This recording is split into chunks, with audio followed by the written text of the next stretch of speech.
lagi ya, pengacara yang sudah cukup terkenal juga ya, Ketua Cyber Indonesia, rekan Muanas, dan di sebelah kiri saya juga sama ya, sudah cukup sangat terkenal ya, rekan Aulia Fahmi. Mereka ini juga adalah pengurus dan anggota DPC Pradi Jakarta Barat. Dan di sebelah kiri yang paling di pojok adalah rekan Ridanton Damanik, Ketua Bidang Pembelaan Profesi dan Organisasi dan DPC Pradi Jakarta Barat. Di sini juga ada beberapa pengurus-pengurus yang lain yang tidak dapat saya sebutkan satu persatu. Ada wakil ketua juga di sini, wakil sekretaris di sini.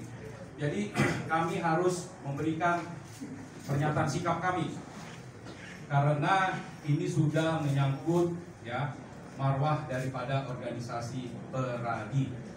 Dan ini juga menyikapi bagaimana respon dari, jadi Pradi ini adalah organisasi yang sangat besar. Mungkin ada sekitar 60.000 anggota Pradi di seluruh Indonesia. DPC kami ini mungkin kalau tidak salah ada hampir 190 DPC Pradi di seluruh Indonesia. PBH Pradi juga yang adalah saya sebagai juga Ketua PBH Pradi Pusat, ada mungkin sekitar hampir 140 cabang dari Aceh sampai dengan Papua. Jadi bayangkan kalau DPC ya Pradi ini diusik gitu ya. Bayangkan bagaimana kami juga sebagai anggota Pradi merasa terusik ya. Nah, tentunya di sini yang perlu kami sampaikan, apa sih kira-kira yang menjadi persoalan? Tentu yang menjadi persoalan adalah ketika kami ketahui bahwa rekan ya, pengacara tersebut, advokat tersebut, bahkan ternyata sudah bergabung dan menjadi anggota organisasi lain. Apa itu namanya? Dewan Pengacara Nasional Indonesia. Ya, ya. Jadi kalau tidak salah sudah ada kartu anggotanya. Jadi artinya, ya, ini kenapa masih mengomentari Pradi, gitu ya? Sedangkan sudah berada di tempat yang lain. Bahkan memberikan komentar itu waktu itu ada di dalam satu momen, dalam satu videonya itu sebelah-sebelahan dengan presidennya. Yang sebenarnya itu juga saya kenal, teman saya, rekan Faisal Hafiz. Ya. Ada beberapa hal yang mungkin ya, bisa kita dengarkan dalam videonya itu antara lain, ya, DPN Pradi Oto Hasibuan tidak sah, gitu ya. KTA-nya juga menjadi tidak sah. Kemudian kalau saya tidak salah dengar juga berdampak juga produk PKPA-nya. Ini menjadi suatu pertanyaan, apalagi bicara PKPA gitu ya, karena presidennya dulu itu menyelenggarakan PKPA juga. Karena dulu mereka ini berdua sebenarnya wakil ketua umum X ya di periode sebelumnya dan Wabendung gitu. Ketika meninggalkan Pradi ini, tapi kenapa kok kemudian mendiskreditkan? Ada apa? Nah, ini yang menjadi persoalan. Dan kemudian berlanjutlah peristiwanya ini sampai dengan putusan kasasi, gitu ya. Kalau nanti soal pasal dan kira-kira apa yang akan kita lakukan nanti mungkin rekan Anas, rekan Fahmi bisa menjelaskan. Tetapi yang pasti, ya, bahwa perdamaian itu sudah terjadi. Tapi kan kok orang yang di luar yang ragu-ragu, gitu kan? Lah, karena saya sendiri, saya Ketua DPC Pradi Jakarta Barat, saya Suendra Asih Kota Barat. Saya yang berhubungan langsung dengan rekan Alamsyah. Jadi segala dokumentasi aslinya itu ada di saya. Baik sebelum putusan kasasi maupun sesudah putusan kasasi itu dokumennya ada. Dan secara bukti dokumen asli tersebut dan seluruh bukti yang ada tentunya ya, baik itu adalah chat WA saya, video saya dengan rekan Alam, itu sudah jelas-jelas secara nyata bahwa saudara Alam sudah menyatakan. Jadi kalau dibilang sudah say goodbye, halo say goodbye katanya ya, halo say goodbye juga itu terhadap keputusan rapat pleno, terhadap perubahan anggaran dasar. Jadi rekan Alam sudah tidak mempersoalkan lagi ya. Jadi yang berlaku sekarang adalah bagaimana yang sudah disepakati di dalam Munas. Jadi Munas itu adalah forum pengambilan keputusan tertinggi dalam suatu organisasi. dan terhadap hasil keputusan Munas itu belum pernah digugat, ya.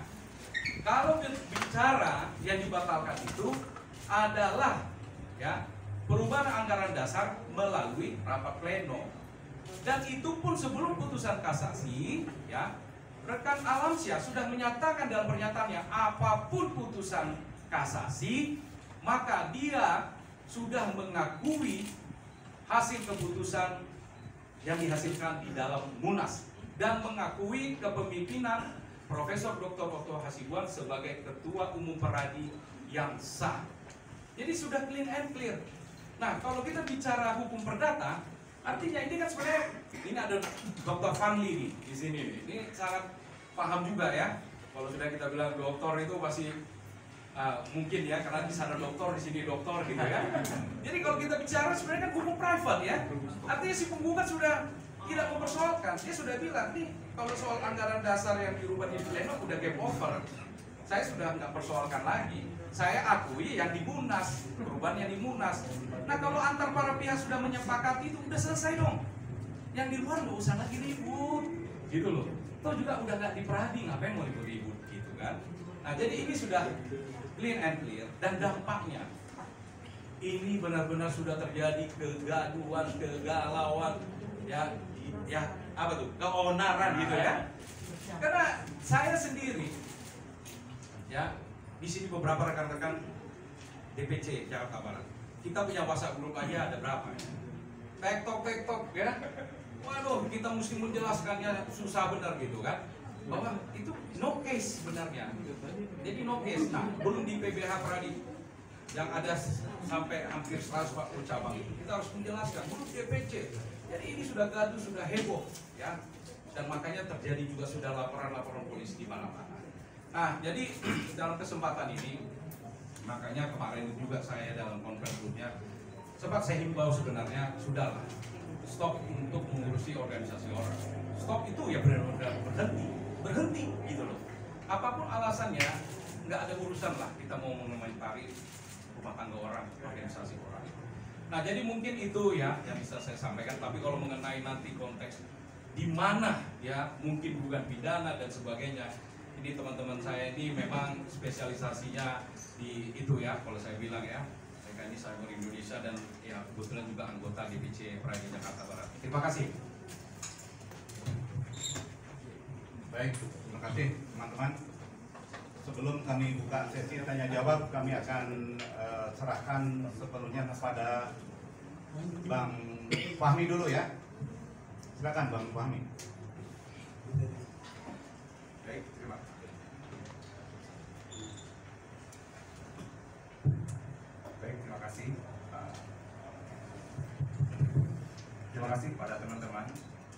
Kami di sini mewakili pengurus dari Peradi DPC Jakarta Barat. Yang pertama kita ingin sampaikan bahwa per hari ini kita sudah membuat somasi terbuka kepada rekan senior Hotman Paris yang dalam press con-nya menyatakan pertama bahwa Peradi Otto tidak sah. Itu statement dia. Kita punya videonya, walaupun dia sekarang sudah membantah, dia bilang tidak pernah menyatakan Peradi Otto tidak sah, tapi kita punya videonya. Itu ada video asli sudah kita pegang, ada di menit 3.50 dan menit 3.58. Jadi kita mohon kepada Hotman Paris, rekan Hotman Paris tidak lagi membantah sesuatu hal yang bertolak belakang dengan bukti yang sudah kita punya. Itu yang pertama. Yang kedua, rekan Hotman Paris itu menyampaikan bahwa di sini ada kita sudah transkrip ribuan pengacara yang sudah mendapatkan kartu dengan tanda tangan Otto, konsekuensinya menjadi tidak sah. Nah, tadi pertama menyatakan Peradi Otto tidak sah, yang kedua menyatakan tanda tangan yang terdapat dalam kartu Otto, Peradi Otto itu tidak sah. Nah, kita menduga dua konten kalimat tersebut merupakan dugaan hoax, ya, pernyataan bohong. Nah, makanya dengan somasi ini kita berikan waktu kepada rekan Hotman Paris supaya mencabut pernyataannya tersebut. dan meminta maaf kepada Ketua Umum kami, Profesor Otto Hasibuan, dalam waktu 2 kali 24 jam. Jika dalam 2 kali 24 jam tidak meminta maaf dan tidak mencabut pernyataan tersebut, maka Pradi DPC Jakarta Barat akan melaporkan dugaan penyebaran berita bohong ini kepada kepolisian. Terima kasih. Untuk sementara dari saya. Baik, itu substansi masalahnya ya. Substansi masalahnya yang bisa di emphasize di garis bawah ya. Baik, saya akan berikan kesempatan seluas-luasnya kepada Abang Muanas. Silakan. Terima kasih. Assalamualaikum warahmatullahi wabarakatuh. Saya Muanas Salaidin, anggota dari DPC Jakarta Barat. Jadi saya mau menukil tadi terhadap dugaan tindak pidana dan pernyataan yang sudah disampaikan, yang bila itu kemudian tidak disampaikan permintaan maaf, sudah pernyataan secara terbuka oleh Hotman Paris, maka kita akan melakukan langkah hukum berikutnya ya. Nah, pernyataannya itu sudah jelas ya. Dugaan hoaxnya itu adalah ketika dia menyebut dengan terang dalam acara press con kalau sudah disampaikan, menyebut bahwa kartu yang ditandatangani oleh Pak Otto Hasibuan itu dianggap tidak sah dan Pradi versi Otto itu dianggap tidak sah. Belakangan kan kita melihat tuh di salah satu pernyataan di media itu membantah, padahal di video kita menemukan itu. Jadi kita fokus di situ. Itu dugaan menyebarkan berita bohongnya. Dan ini menimbulkan kegaduhan. Kegaduhan itu bisa dibuktikan dari semua Pradi di bawah kepengurusannya Bang Otto itu menyampaikan hari ini dan mungkin beberapa hari sebelumnya ya, itu serentak mereka menuntut permintaan maaf dan somasi secara terbuka. Di Sumatera misalnya, di Pekanbaru yang kita lihat, kemudian di Lampung kalau tidak salah, mungkin ada beberapa, di Jawa Barat, di Bandung ya, di Jawa Timur ada Sidoarjo, ada Madiun, ada beberapa daerah di Surabaya juga, di Bali juga membuat seperti itu. Kemudian Jakarta, di Jakarta Utara kalau tidak salah, juga di Makassar juga begitu, Jakarta Barat hari ini, Jambi, artinya dia menimbulkan keresahan. Nah ini bukan persoalan hoax aja, tapi dia melakukan hasutan di kalimat rekaman berikutnya bahwa ini akan memunculkan apa bahasanya tadi, gelombang besar. Orang-orang yang ikut ujian Pradi ini akan menimbulkan, akan protes. Orang tuanya tadi disampaikan seperti itu. Nah ini jelas menimbulkan kegaduhan di beberapa tempat. Nah kita masih memberikan waktu ya, kesempatan kepada yang bersangkutan untuk merespon ini dan menyampaikan permintaan maaf secara terbuka kepada kita. Kalau tidak, kita akan melaporkan tadi dengan dugaan tindak pidana pasal 14 ayat 1. Kalau siapa dengan sengaja menyebarkan berita bohong yang dapat menimbulkan kegaduhan. Kegaduhan ini tergambar, kegaduhan yang sama seperti yang terjadi dalam peristiwa Ratna Sarumpait, seperti yang terjadi dalam peristiwa Edi Mulyadi di Kalimantan. Ini menimbulkan keresahan. Pernyataan Hotman ini sangat berbahaya. Dan kemudian kita melaporkan juga mungkin pasal 2207 KUHP tentang dugaan pencemaran nama baik atau penghinaan terhadap lembaga. Karena ini bukan persoalannya Bang Otto aja, ini persoalan lembaga secara keseluruhan. Nah kemudian ada pencemaran nama baik kita 10.311. Tapi kita masih menunggu ini. Pasti kita lihat perkembangan depan. Saya kira itu. Waalaikumsalam warahmatullahi wabarakatuh.